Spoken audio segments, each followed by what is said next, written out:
En fait, je pense que la question à se poser, c'est est-ce que vraiment la méthode positive, dans le sens aucun cadre, aucune structure, est-ce que vraiment ça marche avec tous les chiens? Et après tout, c'est la question qu'on retrouve souvent, hein. Énormément de personnes demandent « Ah, mais est-ce que ça marche avec tous les chiens ?»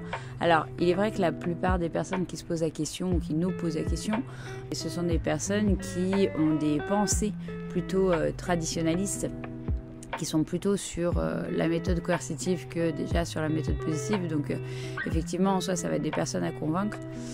Cependant, à cette question, est-ce que vraiment la méthode positive fonctionne avec tous les chiens? J'entends dans le sens pas de cadre, pas de structure. Je dirais que la méthode positive à ce compte-là ne fonctionne avec aucun chien. Parce que aucun individu ne peut avancer en société sans aucun cadre, sans aucune structure. Et c'est très intéressant parce que l'autre jour, justement, j'étais contente de voir qu'il y avait eu une conférence d'une de mes anciennes formatrices, avec Thierry Bedossa d'ailleurs, qui a fait une conférence à ce sujet-là, en tout cas sur une partie de ce sujet, et qui justement a parlé de ça. Et du coup, j'étais assez contente parce que ça m'a confortée dans le discours que je tiens à mes clients au quotidien, sur cette notion que c'est pas parce qu'on est en méthode dite positive, c'est-à-dire qu'on valorise les apprentissages du chien. En fait, ce qu'il faut voir dans méthode positive, c'est le fait qu'on valorise les bons comportements du chien. Entre guillemets, on ignore les mauvais comportements. Je mets des gros guillemets parce que c'est pas vraiment une ignorance, hein, à proprement dit. Mais voilà, on a une structure de la méthodologie qui fait qu'on va plus valoriser les compétences du chien, on va plus valoriser ses bons comportements que se préoccuper de ses mauvais. Y compris en comportement, hein, pas seulement en éducation du chien de compagnie, également dans la notion de réhabilitation comportementale. Et à ce sens-là, c'est vrai qu'il y a cet amalgame sur la notion que la méthode positive, il n'y a pas de cadre, il n'y a pas de structure, mais c'est pas le cas, hein, en méthode positive. Et il doit y en avoir, parce que sinon c'est une extrême de la méthode positive, tout comme dans les méthodes coercitives. Au final, quand les dresseurs ou les éducateurs ou les propriétaires en viennent à taper leur chien, etc., on est dans des extrêmes de la méthode coercitive. Moi, j'ai appris la méthode coercitive à la base sans la notion d'extrême. Quand je travaillais dans cette méthodologie-là, il n'y avait pas besoin de frapper le chien pour appliquer une sanction négative. Mais là, il y a eu des dérives à nouveau. Et donc, quand on revient à la question de est-ce que la méthode positive marche avec tous les chiens, fonctionne avec tous les chiens, oui, à condition qu'on inclue la notion de cadre et de structure. Et moi, la question que j'ai envie de poser aujourd'hui, c'est à quel moment s'arrête ce cadre, cette structure? Quelle est la limite de ce cadre, de cette structure, et quelle limite on se donne? Alors, je préfère dire que dans cet audio, il n'y aura pas de réponse à la question. Je crois que c'est un audio ouvert, en fait. C'est vraiment pour que chacun y apporte sa propre réponse. Je crois que moi, j'ai même pas apporté ma propre réponse, en fait, encore. C'est toujours à l'état de réflexion. Il y a mon système de valeurs qui rentre en jeu. Quand j'étais en formation, à un moment donné, on parlait de la notion des collets électriques, des clôtures électriques, etc. qui ferment les propriétés. Et donc moi, en méthode positive, on m'a appris donc pas de collier électrique, pas de clôture électrique. Et le chien qui se casse de chez lui, le chien qui va explorer son environnement, et ben du coup, il faut qu'il soit attaché en longe. Et en fait, ce jour-là, je me suis dit, ouais, ok, est-ce que vraiment c'est plus positif qu'une clôture ou qu'un fil électrique? Est-ce que vraiment on peut se dire c'est plus positif? Et je me souviens que quelques années plus tard, j'ai une personne qui m'a appelée, qui vivait dans une grande propriété où tout était ouvert. Et voilà, rien qu'au téléphone, alors ça restait dans mes années débutantes, mais rien qu'au téléphone, elle me dit il est hors de question qu'on clôture, tout ça. Je dis c'est ok, par contre, moi je travaille pas avec les notions de clôture électrique, fil électrique, etc., et collet électrique. On dit d'accord, bah, qu'est-ce que vous proposez comme solution? Et puis bêtement, avec ce que j'avais entendu en formation, j'ai dit l'attache à la longe, et la personne me dit je vois pas en quoi c'est plus positif, parce que du coup mon chien il est pas libre, alors que là il est libre, c'est juste qu'il a une zone à pas franchir. Et en fait je me suis retrouvée vraiment bête, parce que sa réponse a été pleine de bon sens, et ça a fait complètement résonance avec la question que je m'étais posée en formation, et je me suis dit ouais. Et alors en toute transparence, du coup j'ai pas travaillé avec cette personne, parce que bien évidemment elle m'a pas rappelé, et elle a eu tout à fait raison. Je crois que je me serais pas rappelé moi-même. Mais quelque part, elle avait raison et je me suis toujours posé cette question et à chaque fois qu'on me repose la question, chaque fois que je suis dans cette situation, c'est hyper conflictuel pour moi parce que je suis partagée entre oui, mais s'il y a juste un fil électrique, une clôture électrique. Le chien, il est quand même libre de ses mouvements, quoi.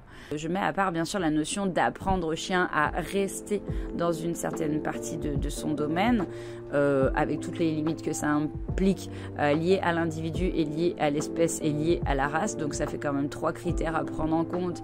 Et c'est pareil, valoriser le jardin, mettre des bonbons dans le jardin, donner l'alimentation dans le jardin, donner les jouets dans le jardin, etc. C'est bien, hein, mais faut pas se leurrer, ça va complètement dépendre de la race et de l'individu.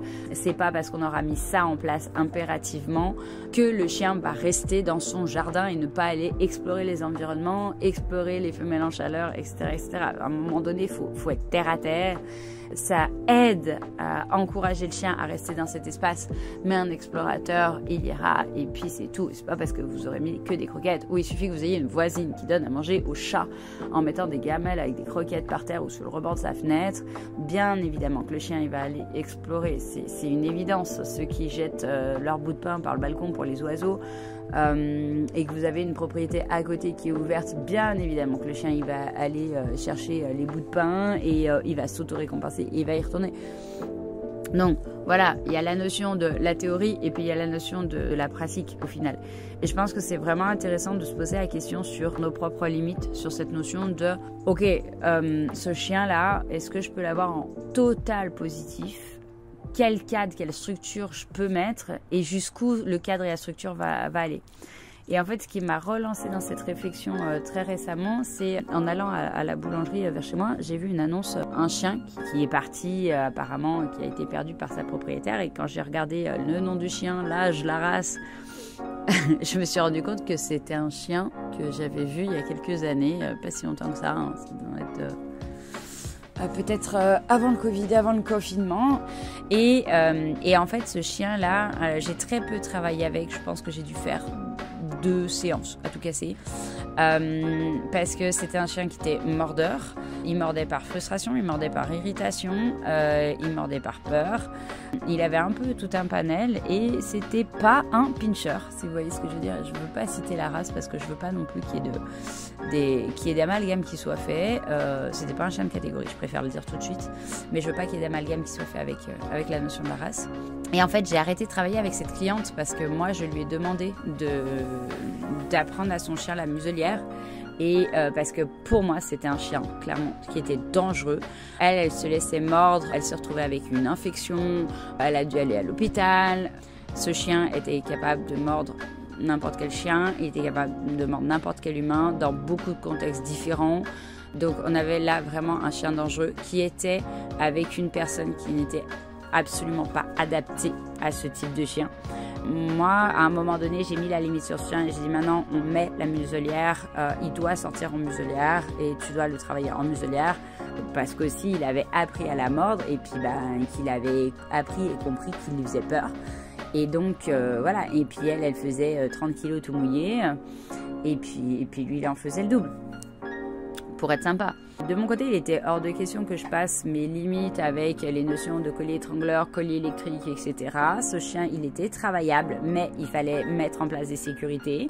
Donc j'entends, il était travaillable en méthode positive, en mettant des cadres également, mais bien sûr, il fallait mettre en place la notion de sécurité grâce à la muselière.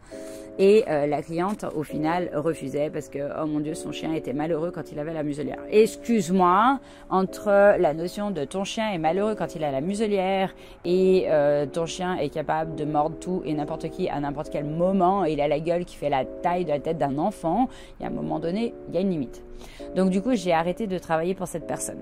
Et là, en regardant la photo sur la vie de recherche, le chien est au collier étrangleur. Je l'avais croisé une fois au parc, en libre, sans muselière. Alors autant vous dire que moi, j'ai ouvert des grands yeux en mode « waouh ». Il avait l'air de répondre, hein, à peu près. Mais quand je me suis retrouvée avec ce chien-là en libre en face de moi, mode collier étrangleur et tout, je me suis dit, ok, donc il a été repris, en fait, certainement, enfin, c'est pas certainement, c'est sûr, parce que c'est certainement pas elle qui a pu faire ça. Il a été repris par un éducateur qui est absolument pas en méthode positive, peu importe. Au jour d'aujourd'hui, elle arrive à avoir un chien visiblement en libre dans un domaine public. On passera à la notion de jugement là-dessus. Le discours n'est pas du tout fait pour apposer un jugement là-dessus. Le discours, il est fait pour poser une réflexion. Et ça m'a ramené à ce questionnement de, ok, moi en méthode positive, j'aurais pu avoir ce chien, certes, mais ça aurait pris du temps et ça demande aussi, bien sûr, l'implication complète de l'humain. Est-ce qu'on pourrait garantir que ce chien-là aurait pu être promené en libre sans muselière un jour au parc? Moi, j'aurais pas mis ma main à couper, mais voilà. Et tandis qu'aujourd'hui, en ayant été pris en main par des méthodes de dressage traditionnelles, on peut constater que il est en libre au parc. Alors, je mets un gros bémol, parce que pour moi, ce chien reste dangereux. Et pour avoir vu ses codes et vu qu'il était toujours pas franchement social congénère, et pas franchement social humain non plus, puisqu'il m'a grogné dessus quand j'ai voulu l'éloigner du chien qu'on était en train de travailler, qui était un chien craintif. Voilà, pour moi, il est toujours un chien dangereux, mais au jour d'aujourd'hui, il est visiblement maîtrisable par sa propriétaire. Et du coup, de là, voilà, la question se pose, et je pense qu'on peut tous se poser la question de est-ce que la notion de méthode positive doit mettre une limite à tel point que certains chiens, on n'est pas forcément capable de les ravoir parce que la différence de cadre, la différence de structure va faire que certains chiens, j'ai bien dit certains, ne pourront pas être travaillés en méthode positive. Et que si on reste dans cette optique de méthode positive, ce chien-là, au final, il va peut-être finir à l'euthanasie parce qu'un jour il mordra s'il n'est pas travaillé vraiment parfaitement correctement. Ou est-ce que revenir dans les méthodes traditionnelles sur certains chiens avec un cadre beaucoup plus dur permet de sauver la vie du chien, permet qu'il finisse pas à l'euthanasie et qu'au final il puisse rester dans son foyer et que, entre guillemets, tout se passe bien. Alors tout se passe bien jusqu'au jour où, on est bien d'accord. Parce que c'est le gros inconvénient des méthodes traditionnelles, c'est que oui, ça va mettre un gros cadre et une grosse structure au chien, mais jusqu'au jour où il se désinhibe de ce cadre et de cette structure, et là c'est le carnage, clairement c'est le carnage. L'avantage de la méthode positive, c'est que le cadre et la structure qui auront été mis en place feront qu'il n'y aura pas d'inhibition à un moment donné, et donc on n'aura pas le double effet qui se coule avec la désinhibition. Donc en tant qu'auditeur, je ne sais pas pour vous si la réflexion elle est claire, mais on a ce choix. Est-ce qu'il vaut mieux faire appel aux méthodes traditionnelles pour permettre à un chien de continuer à vivre dans son foyer, voire dans certains cas pour lui éviter la médication? Est-ce que ça, c'est plus valable ou moins valable que, par exemple, la notion, si je prends l'exemple à nouveau des clôtures électriques ou du collier électrique pour la sortie d'une propriété, est-ce qu'il vaut mieux un chien à l'attache en longe ou est-ce qu'au final, il vaut pas mieux une clôture électrique? Oui, certes, ça fait mal une fois, deux fois, mais après le chien, il est en libre dans sa propriété et il n'est pas à l'attache toute la journée. Ou est-ce qu'il vaut mieux qu'il soit à la tâche toute la journée? Vous voyez, je ne sais pas si l'objet de ma réflexion il est clair, mais je pense que c'est intéressant de se poser la question de qu'est-ce qui intervient vraiment au final dans tout ça. Est-ce que c'est pas uniquement nos valeurs personnelles qui interviennent?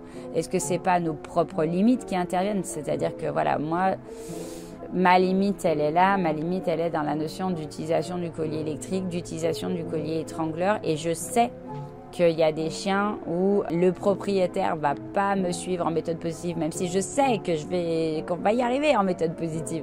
Mais le propriétaire va pas forcément suivre parce que pour lui, dans sa tête, ça va être plus long, plus fastidieux, etc. Et qu'au final, un bon coup de collier étrangleur et le chien se calme. Oui, il se calme pendant un temps. On le voit bien sur des marchepieds, à moins d'avoir beaucoup de saccades. Voilà, il va se calmer pendant un temps, mais ça va pas durer indéfiniment. Et là, j'entends déjà des personnes qui disent « Moi, j'ai dressé mon chien au collier étrangleur et maintenant, il marche parfaitement au pied. » Oui, mais il a quel âge? Un chien qui marche au pied, comme par exemple, j'ai vu l'autre jour, un chiot qui marche au pied au bout de 3 heures. Ben parce que ça fait 3 heures qu'il se prend des saccades. Ouais, évidemment qu'il va marcher au pied, mais il est aussi crevé. Il est juste fatigué, le chien. Donc, voilà. La question, elle n'est pas vraiment là. La question n'est pas dans la notion de débattre sur la méthodologie. La question, elle est de se poser sur cette réflexion. Est-ce que parfois, pour sauver un chien, ça peut être sauver un chien de l'euthanasie, ça peut être lui permettre de vivre en libre, etc.